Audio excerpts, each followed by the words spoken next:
Très intéressant vraiment cet entretien entre Georges Eddy et Christian Monchot. Prochaine Eddy Moitou, ce sera à la mi-temps lundi soir du match entre l'Asvel et Nanterre. Georges Eddy encore et toujours, on prend la direction de Nancy pour le retrouver aux côtés de Nicolas Bayou. Messieurs, bonsoir. Ça reste quand même un match toujours très particulier pour les frères Monchot que c'est Gravelines-Nancy ou Nancy-Gravelines. Exactement, c'est une histoire de famille. Bonsoir Georges. Bonsoir. Ce match, on le surnomme depuis quelques années le Fraternico avec ses deux coachs Jean-Luc et Christian Monchot. Les deux frères qui ont fait les beaux jours du club de Mulhouse dans les années 80. Christian était l'un des joueurs et il était coaché par son frère aîné Jean-Luc, 2 fois champion de France. Ces deux hommes sont des ingénieurs chimistes et ils ont mis leur qualité au service du basket. Ils se sont fait la bise tout à l'heure. Ils s'échangent tout au long de l'année beaucoup de coups de fil, sauf la semaine des matchs. Et il y aura un duel sur le parquet entre ces deux hommes, ces deux coachs, mais il y aura un duel sur le terrain aussi très intéressant avec 2 joueurs ultra rapides. Ce soir, Georges, 2 des joueurs les plus spectaculaires de la Pro A. Oui, donc après les 2 coachs les plus matheux de notre Pro A, peut-être les 2 joueurs les plus rapides et les plus spectaculaires. Commençons avec Solo Diabaté qui fait sa meilleure saison sur le plan individuel et statistique. Il frôle souvent le triple-double. Il est un véritable leader et meilleur passeur de notre Pro A actuellement. Il va essayer de défendre sur Dwight Bikes, meilleur joueur du mois de décembre. Depuis 3 matchs, 23 points en moyenne. Un joueur exceptionnel, spectaculaire et élégant. Ça va être un duel génial. Et voilà les 2 coachs qui se sont fait la bise, qui font un petit signe aux arbitres avant de nous rejoindre. Christian et Jean-Luc Monchot, honneur aux frères aînés. Jean-Luc, c'est toujours un match particulier d'affronter votre frère. Est-ce que justement dans la semaine, vous avez un petit peu d'appréhension ou pas du tout? Ça se passe bien, vous avez l'habitude maintenant? On a certes l'habitude parce que ça en fait beaucoup maintenant, mais c'est un match que personnellement je n'aime pas parce que pour plein de raisons évidentes que vous comprendrez. Et puis on l'appréhende d'autant plus qu'on joue le leader du championnat. Et raison supplémentaire, on n'a jamais fait de bon match cette année devant Sport Plus. Heureusement que je ne suis pas superstitieux. Christian, vous dites souvent que pendant toute l'année avec votre frère, vous échangez beaucoup, vous appelez souvent, sauf les semaines où vous jouez l'un contre l'autre et vous dites même que vous avez le droit de vous engueuler. Est-ce que vous êtes prêts, vous êtes chaud ce soir? Non, on ne communique pas autant que lors des autres matchs, mais on ne s'engueule jamais. Comment vous appréhendez ce match face à Nancy qui est parfois avec un niveau de jeu intéressant et parfois qui a des hauts et des bas et qui est à la recherche d'une place dans les 8? On l'appréhende vraiment parce qu'on a perdu 2 fois chez nous face à cette équipe qui s'est recomposée plusieurs fois, qui a eu des soucis, mais qui intelligemment a bien recruté et a pu travailler. Et c'est toujours une équipe très compétitive et très collective dans l'esprit.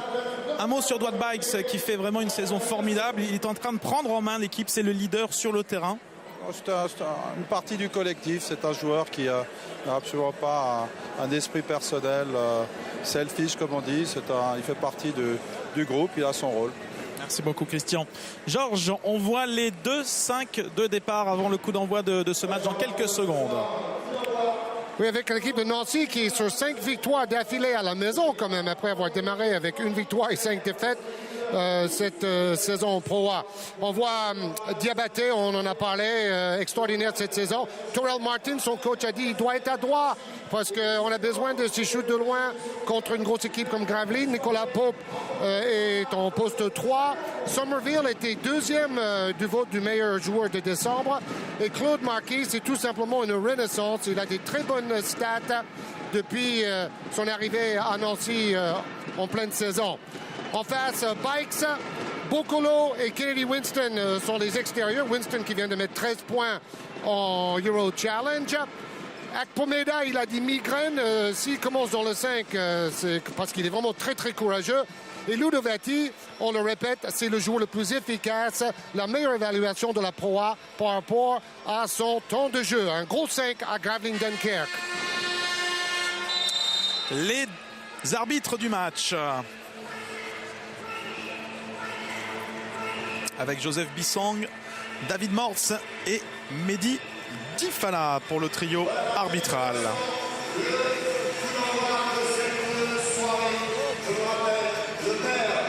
Watch out because they want to come from here and jump in that pass. Salus, you have to control the guy here, solo here. If you see him coming, the same, you have really to seal him, okay? If not, we have Nick here, okay? You can give it here comme dernière fois. Torel. Okay, guys. We know the rules. Let's go, man. We know what you want to obtain. Keep control of what we do, of what we decide to do. Let's go. Let's go. Together. 1, 2, 3. Together.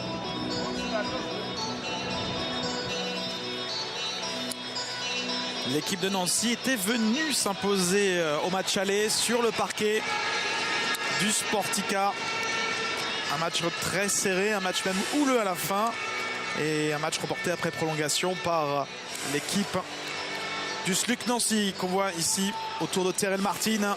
Un joueur précieux ces derniers temps pour le SLUC Nancy qui dispute peut-être son dernier match ce soir puisque Jamal Schuller est sur le retour, tout comme John Linehan. Peut-être les verra-t-on la semaine prochaine avec le SLUC Nancy après 3 mois d'absence, notamment pour Jamal Schuller. Oui, John Linehan nous a dit avant la rencontre qu'il espère faire son retour la semaine prochaine, justement.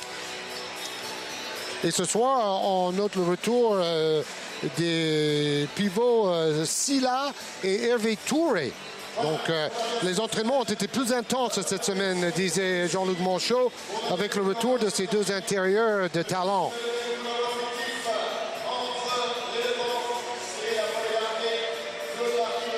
Solo Diabaté prêt pour le duel face à Dwight Bikes. Le voilà, Dwight Bikes. On va suivre de près ces deux hommes qui avaient déjà fait un gros match au Sportica. 25 points pour chaque joueur. Et pour Solo Diabaté et pour Dwight Bikes.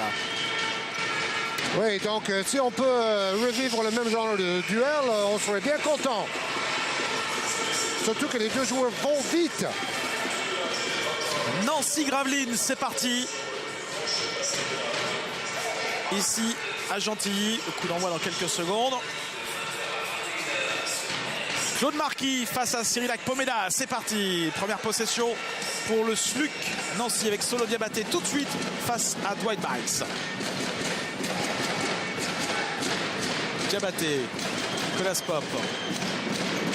Somerville qui essaye d'enfoncer Kennedy Winston. Le tir, ligne de fond qui rentre pour Marcellus Somerville. Oui, qui était deuxième derrière Dwight Bikes dans le vote du meilleur joueur de décembre. Donc, il est en grande forme, lui aussi.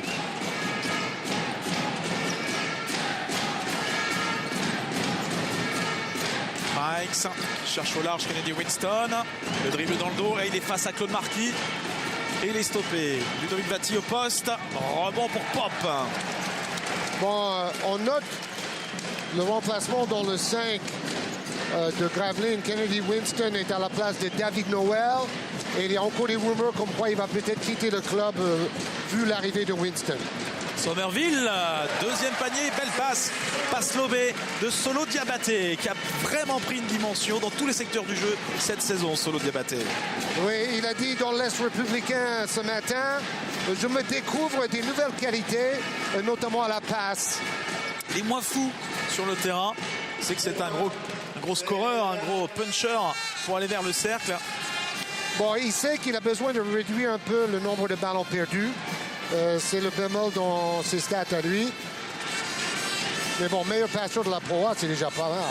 Nicolas Pop à 3 points. Premier tir à 3 points du match pour le SLUC. Et c'est la clé du match selon Jean-Luc Monchot.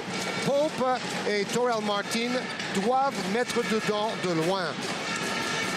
Et aussi, la défense doit être agressive sur les Gavelinois. Bikes. Kennedy Winston, deux anciens coéquipiers dans le championnat belge. Kennedy Winston qui monte en régime.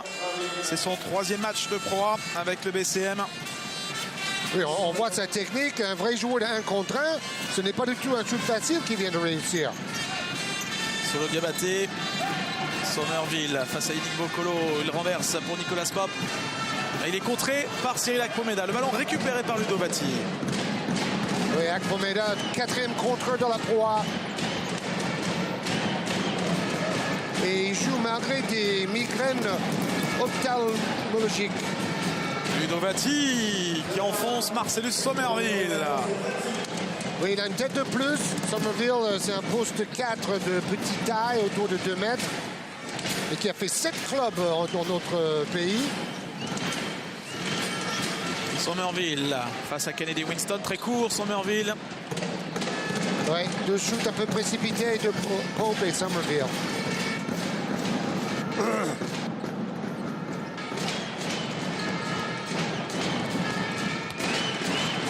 Ludovati qui marque encore face à Claude Marquis. Il est bien servi et on sent qu'il a une confiance dans ses mouvements dos au cercle inébranlable. C'est un 6-0 de la part du BCM. Martin, Pop, Terrell Martin prend le tir en tête de raquette. Rebond pour personne, c'est Ludovati qui sort le ballon. Oui, j'ai remarqué à l'échauffement que les 2 cercles sont assez souples, bien réglés par les hommes de la salle de Nancy pour avantager les shooters. Ils ne sont pas trop rigides. Et d'ailleurs, à l'échauffement, on a vu Jean-Luc Monchot dire un mot individuellement à chacun de ses joueurs pendant le stretching. Ouais, belle passe sous le cercle pour Nicolas Pop. Encore une passe décisive pour Solo Diabaté. Toujours très dangereuse, remise en jeu, ligne de fond. Bocolo qui drive. Ressort, Kennedy Winston placé à 3 points. Où il a l'air beaucoup plus à l'aise, beaucoup plus sûr de lui par rapport à son premier match qui a été diffusé sur notre antenne également contre Chalon-sur-Saône. 5 points déjà pour Kennedy Winston. Marcellus Somerville très agressif. Il provoque la faute de Cyril Akpomena. Oui, donc l'axe principal, c'est Diabaté pour Somerville. Il est gavé de ballons dans ce début de match. Et Cyril Akpomena qui disait qu'il n'avait touché que le cuir sur ce contre sur Marcellus Somerville qui est sur la ligne. On sait que pour Nancy, même si ça va beaucoup mieux avec 5 victoires de suite à la maison, après un début de saison catastrophique dû à des nombreuses blessures à des joueurs majeurs, mais il y a quand même certaines faiblesses dans le jeu d'attaque de Nancy, notamment au lancer franc, mais c'est pareil pour Gravelines. Et des fois, ils ont du mal à trouver des scoreurs.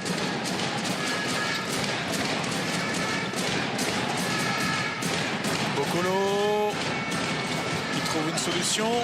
Cyril Akpomena qui est contré par Claude Marquis. Et le dingue derrière de Cyril Akpomena qui met le couvercle. Regardez. Oui, alors le problème ici, c'est que les ailiers étaient déjà partis en contre-attaque. Ils auraient dû venir en soutien au rebond défensif. Ça a permis à Akpomena de faire une claquette dunk énorme. Gravelines repasse devant. Nicolas Pop essaye d'accélérer face à Kennedy Winston. Bonne défense. Le ballon volé par Yannick Bocolo. La contre-attaque avec Bikes ou Kennedy Winston qui dépose le ballon sur cette contre-attaque. Oui, on sent une équipe de Gravelines très sûre d'elle. Et déjà 3 ou 4 actions un peu forcées, et notamment de Pope qui est parti à l'aventure. Un très bon pourcentage pour le BCM, 7 sur 10 dans ces 5 premières minutes. Terrell Martin. Solo Diabaté face à Bikes, le voilà le duel des meneurs. Solo Diabaté très court. Et la fin de la possession pour le SLUC et Jean-Luc Monchot dit non. Ça n'a pas touché le cercle, je crois.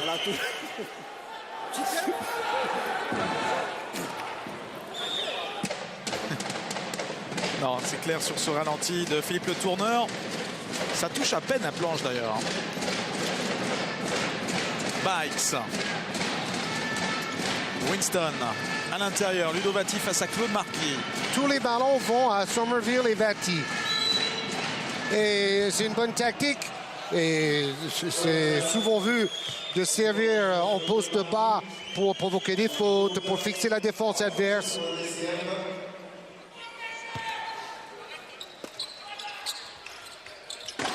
Bikes à 3 points, difficile face à 2 joueurs. Il y avait Diabaté Martin sur son dos. Il réussit à marquer. Il réclame la faute. Motorbikes. Oui, il y a un peu de Navarro dans ce shoot. Il va vers sa gauche, il bloque ses appuis, il a une trajectoire superbe. C'est vraiment un shooter époustouflant. So we switch, and you did it well the last time. Okay? Hey, we picked it up on the high-low, on the switch. 2 mistakes we did. When he flares and he goes there, you got to go quick for that guy, take the shot. Right? And you take it and push him to the side. If you take him, keep him one-on-one. He hit a tough one, and the other one he missed. We're happy. All right? And on Yannick's side, we over-double, drop, high man, close out. Grab the rebound, okay? We did it well. Just 5 points we give, okay? Keep on defense, rebound, all right? Keep running, man. Next time, 5 more, okay? Got it? Let's go. 1, 2, 3. Christian Monchot plutôt content de sa défense et de ce début de match de ses ouailles. Bon, Graveline, co-leader de la Pro A. Il y a un peu moins de leader qu'il y a quelques semaines. Ça, c'est Jamal Schuller qui lui aussi devrait faire son retour dans pas trop longtemps. Et c'est sa blessure sur notre antenne au Mans en tout début de saison qui a cassé d'entrée de jeu la dynamique de cette équipe de Nancy qui, quand tous les joueurs sont là, ils ont un bel effectif, même si c'est le 11e budget. Exactement. Somerville, bataille au rebond avec finalement le ballon pour Dwight Bikes.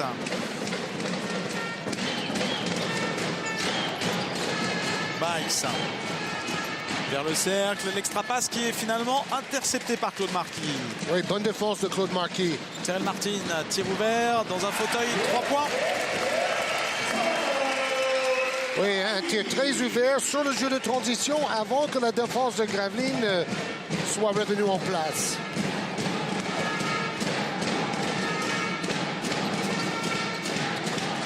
Bocolo.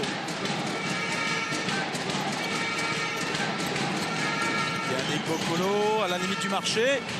Et il réussit à marquer avec ce bras roulé. Limite. Oui, bon, il a peut-être pas bougé l'autre pied d'appui. La feinte est belle avant le petit bras roulé, justement.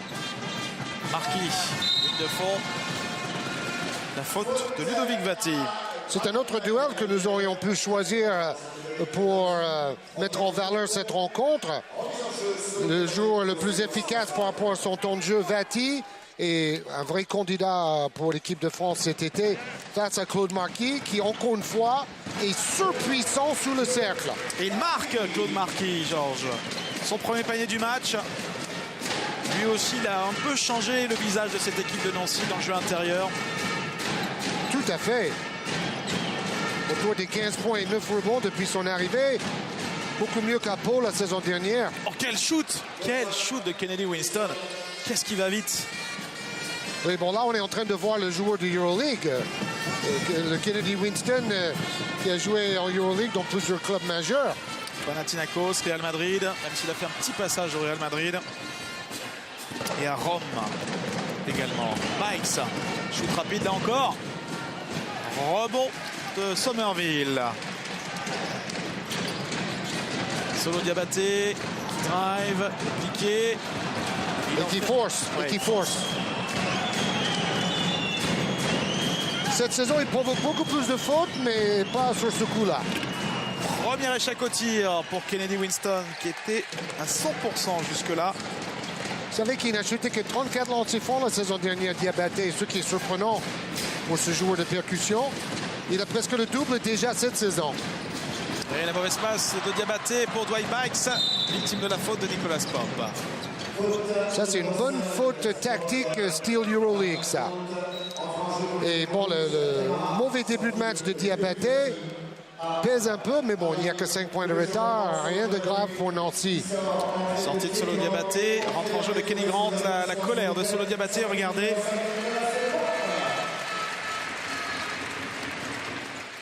Bon, il dit qu'il y a des fautes sur lui. Et il va chercher le contact, peut-être un peu trop, et pour le moment, il n'a pas eu de coup de sifflet. Et regardez cette image, le retour d'Hervé Touré. Il est absent depuis le début décembre, blessure au dos. Il fait son retour ce soir sur les parquets. Kennedy Winston. Oh là là, quelle élégance également dans le geste. Hein. Oui, et puis quand on compare avec les maigres stats de David Noel, il n'y a pas photo. Même si Noel a mis 15 points en Euro Challenge cette semaine dans la victoire face à Paris-Levallois. Mais il y a à moins de 4 points par match cette saison, Noël. Kenny Grant. Mais la belle passe pour Claude Marquis, pas de faute. Et J.K. Edwards est sur le terrain. Oui, il a voulu changer de main en l'air et le ballon a été un peu touché. Winston. Il a une belle technique en 1 contre 1. Winston qui fait faute derrière. C'est la 3e réaction, celle-là elle est excessive. Il y a un arbitre qui est juste à côté de la situation.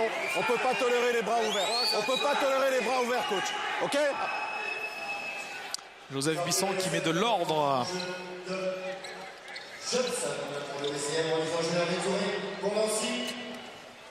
Nous avons quand même 2 coachs qui sont très forts aussi pour mettre de la pression sur les arbitres. Ils ont de l'expérience. Hervé Touré et un panier qui doit lui faire du bien. Après 1 mois et demi d'absence, Hervé Touré. Dernière minute de ce premier quart-temps. Pikes. Camara est rentré en jeu pour le BCM Gravelines. Et Joby Johnson également. Rebond pour le SLUC. Et Camara touche beaucoup de rebonds. Un peu comme Clint Capella de Charlon. Il a toujours les mains sur les rebonds offensifs. Et lui aussi, une grosse efficacité par rapport à son temps de jeu, l'ancien joueur du Havre. Kenny Grant qui mange le chronomètre. Pour aller au bout de cette possession, il est contré par J.K. Edwards, mauvais choix encore. Bokolo, 3 secondes, 2 secondes, il a vu le chronomètre, Yannick Bokolo, et il n'a pas vu finalement qu'il fallait qu'il tire. Et fin de ce premier quart-temps, 5 points d'avance pour les Maritimes de Gravelines face aux Cougars de Nancy. 23-18 le score du premier quart-temps. Page de pub et on se retrouve dans un instant.